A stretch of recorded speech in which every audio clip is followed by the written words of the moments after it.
Olá, radionautas, aqui da On Web Rádio, começando mais um Conexão Entrevista, e hoje com a participação muito especial do Dr. Deltan Dallagnol, que é jurista e foi procurador da Operação Lava Jato, a operação que investigou muitos crimes de corrupção no Brasil. Ficou muito famosa essa operação porque investigou crimes em várias esferas aqui do Brasil. Doutor Deltan, antes de mais nada, eu gostaria de agradecer muito a sua participação para nós aqui da On Web Rádio.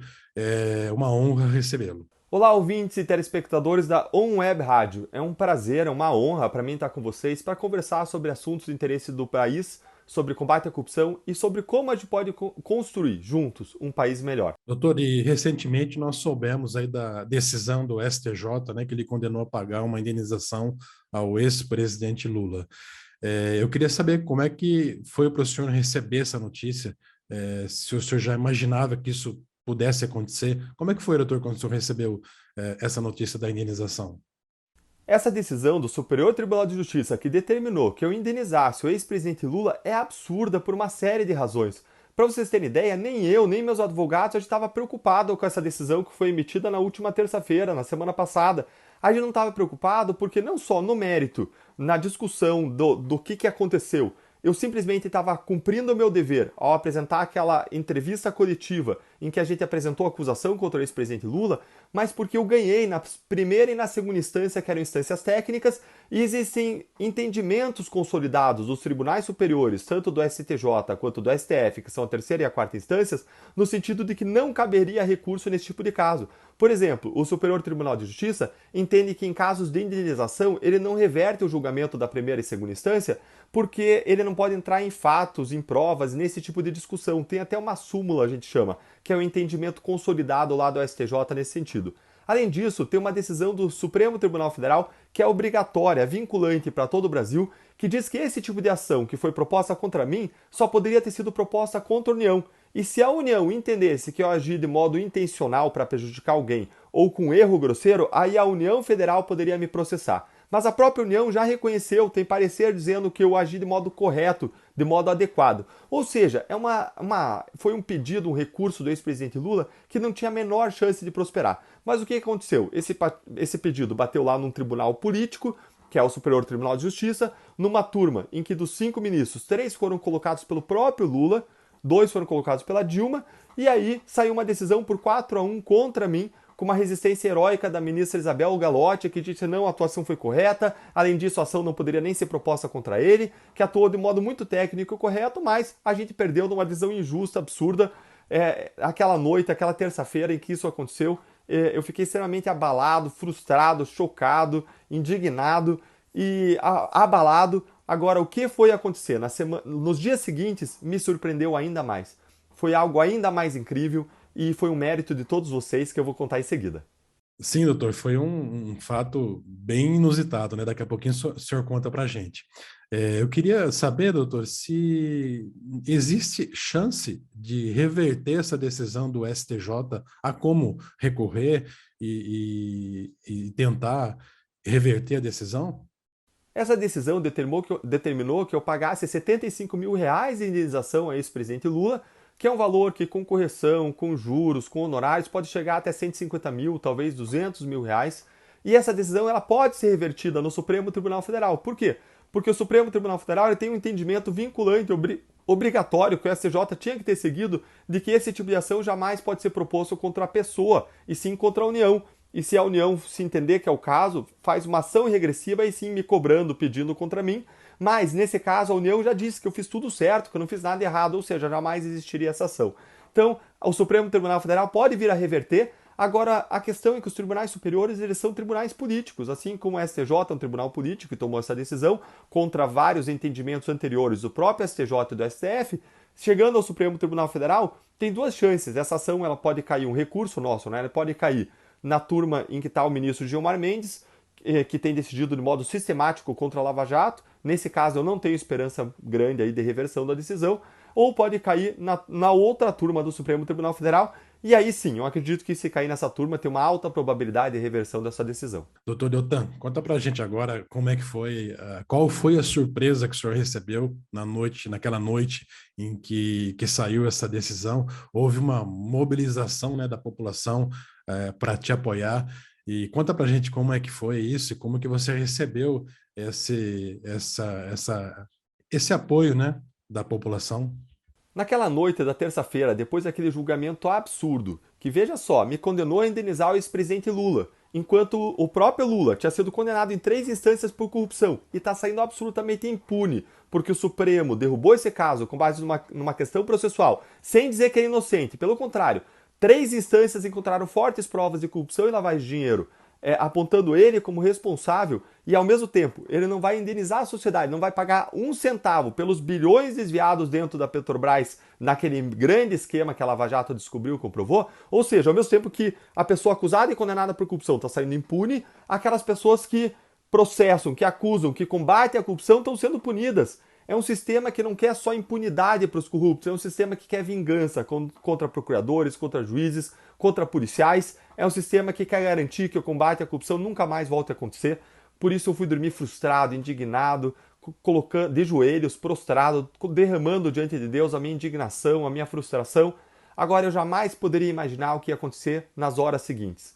Se alguém tivesse me dito, na terça-feira à noite, que nas próximas 36 horas, mais de 12 mil pessoas iam depositar na minha conta mais de R$ 500 mil sem eu pedir, sem qualquer pedido, voluntariamente, iam pegar o meu CPF na internet, iam começar a fazer Pix para minha conta, eu jamais acreditaria que isso é possível. Ao mesmo tempo, foi o que aconteceu.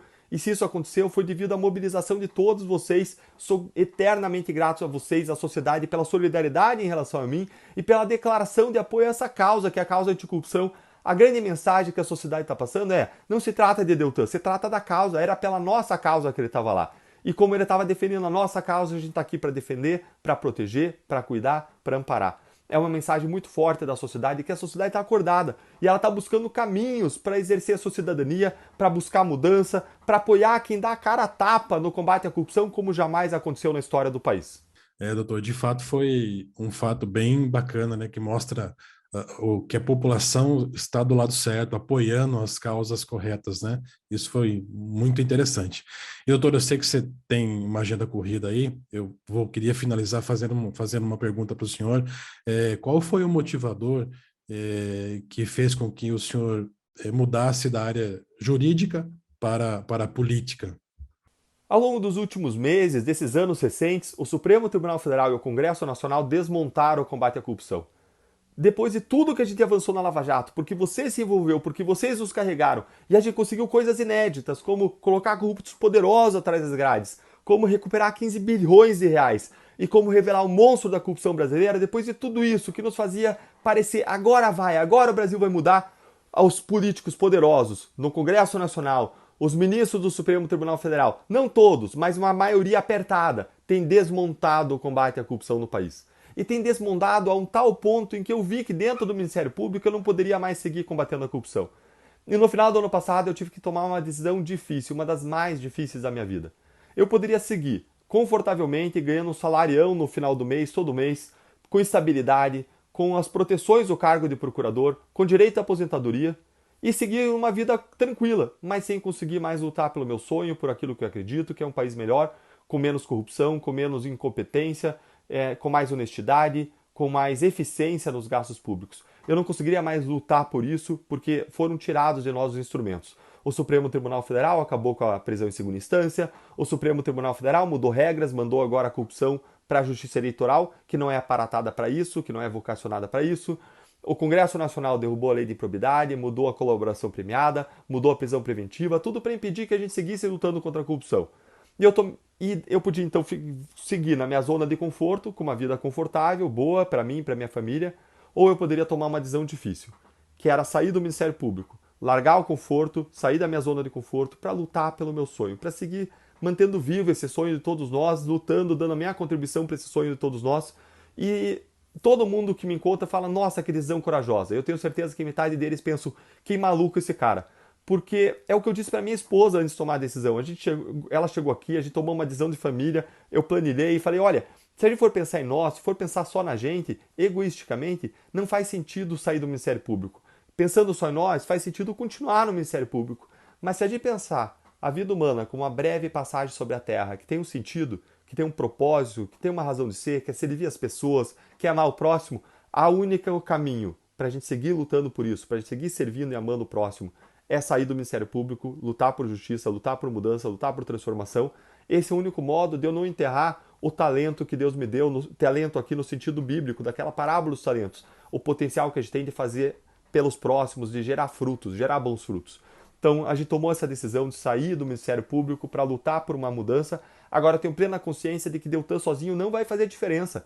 Para que a gente faça a diferença, a gente precisa invadir democraticamente o Congresso Nacional, com mais de 200 parlamentares de diferentes partidos que tenham 3 compromissos básicos. E eu quero apresentar agora para vocês essa ideia, que é uma ideia de movimentos da sociedade civil para mudar o Congresso Nacional, para tirar as chaves das portas do Congresso, dos caciques partidários e colocar nas tuas mãos. E esse movimento ele vai funcionar se você adotar ele como teu, se você pegar ele para você. E esse é o incentivo que eu quero deixar aqui para você. Porque não importa quem é o presidente da tua preferência, se ele chegar lá, ainda que você consiga eleger o presidente da tua preferência, seja A, B, C, D, E, ainda que ele chegue lá, ele vai ficar refém do Congresso Nacional se a gente não tiver um bom Congresso. Que é um Congresso que exerce grande parte do poder do país. Então, qual é esse movimento suprapartidário que se formou e que está sendo lançado por movimentos apartidários, suprapartidários da sociedade civil?